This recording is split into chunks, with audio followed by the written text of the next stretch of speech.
Hi guys, कैसे हो आप सब। आज मैं आपके सामने एक नई कहानी के साथ प्रस्तुत हूँ। कहानी का नाम है समस्या का समाधान।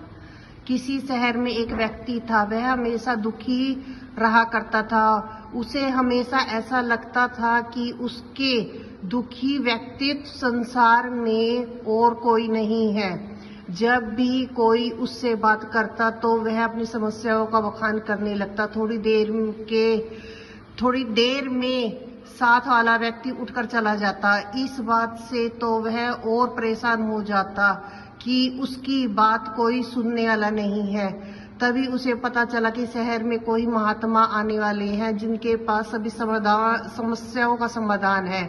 यह जानकर वह महात्मा के पास पहुंचा। उस महात्मा के साथ हमेशा एक काफिला चला करता था जिसमें कई ऊंट थे। महात्मा के पास पहुंचकर उस व्यक्ति ने कहा, गुरुजी, मैंने आपका बड़ा नाम सुना है कि आप सभी समस्याओं का समाधान करते हैं। मैं बहुत दुखी हूँ।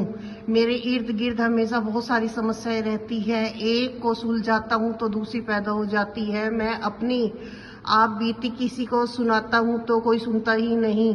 दुनिया बड़ी मतलबी हो गई है। अब आप ही बताइए क्या करूं। महात्मा जी ने बातें बड़ी ध्यान से सुनी और कहा, भाई, मैं सभी को बहुत थक गया हूं, परंतु कल सुबह मैं तुम्हारी समस्या का समाधान अवश्य करूंगा।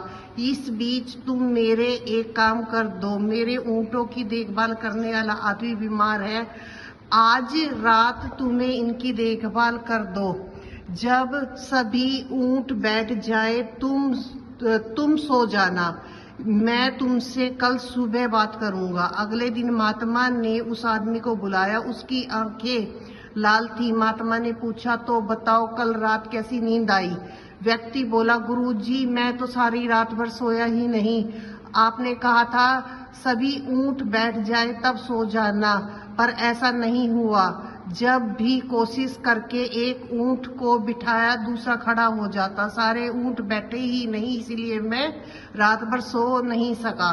महात्मा जी ने मुस्कुराते हुए कहा, मैं जानता हूँ कि कितने ऊंट एक साथ कभी नहीं बैठ सकते, फिर भी मैंने तुमसे ऐसा करने को कहा। यह सुनकर व्यक्ति क्रोधित होकर बोला, महात्मा जी, मैं आपसे हल मांगने आया था पर आपने मुझे परेशान कर दिया। महात्मा बोले, नहीं भाई, दरअसल यह तुम्हारी समस्या का समाधान है। संसार में किसी भी व्यक्ति की समस्या इन ऊंटों की तरह ही है।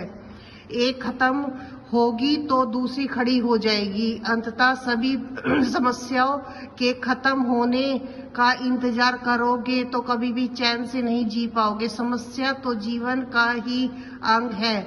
इसे महसूस करते हुए जीवन का आनंद लो। जीवन में सहज रहने का यही एक उपाय है। दुनिया में किसी भी व्यक्ति को तुम्हारी समस्या सुनने में कोई दिलचस्पी नहीं है, क्योंकि उनकी भी अपनी समस्याएं हैं। महात्मा जी की बात सुनकर व्यक्ति के चेहरे पर संतोष और सहजता का भाव उमड़ पड़ा, मानो उसे अपनी सभी समस्याओं से निपटने का अचूक मंत्र प्राप्त हो गया हो।